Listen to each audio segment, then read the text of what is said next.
السلام علیکم۔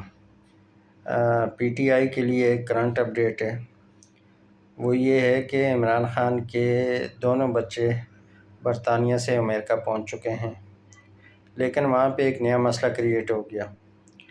وہ مسئلہ یہ ہے کہ وہ امریکہ میں جا کے جتنے بھی لوگوں سے ملے وہ تمام لوگ یہودیوں کے سپورٹ میں تھے، فلسطین کے ایشو کے اوپر اسرائیل کی سپورٹ کر رہے تھے۔ جتنے بھی امریکن گورنمنٹ کے لوگ ہیں، گورنمنٹ آفیشلز ہیں، وہ تمام کے تمام لوگ اسرائیل سپورٹرز ہیں۔ ایک تو یہ مسئلہ، اور یہ دونوں بچے جس کے میمان ہیں امریکہ میں وہ ایک قائدیانی ہے، تو قائدیانی اور یہودی سپورٹرز کے ساتھ جا کر ان کے پاس رکنا اور ان سے مدد مانگنا، یہ پاکستان میں ایک نیا پنڈورا باکس کھل گیا ہے۔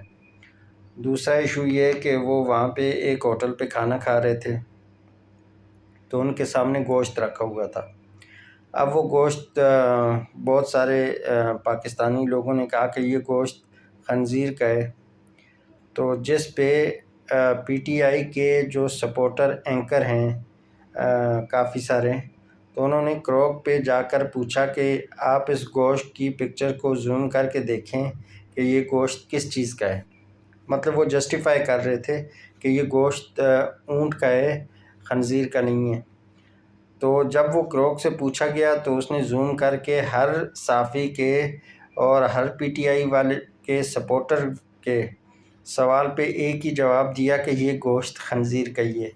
تو یہ ایک نیا مسئلہ پی ٹی آئی کے لیے کریٹ ہو گیا کہ عمران خان کے بچے امریکہ میں گئے اور امریکہ میں وہ جن کے پاس اسٹے کر رہے ہیں وہ یہودی سپورٹر ہیں اور قائدیانی ہیں، اور سیکنڈ یہ کہ وہ ایک جس ریسٹورنٹ پہ لنچ کرنے گئے وہ ریسٹورنٹ جو ہے وہ وہاں پہ شراب نوشی عام ہے، اور جو گوشت کھایا جا رہا ہے لنچ میں وہ خنزیر کا گوشت ہے۔ تو یہ پی ٹی آئی کے لیے ایک نیا پنڈورا باکس کھل گیا ہے۔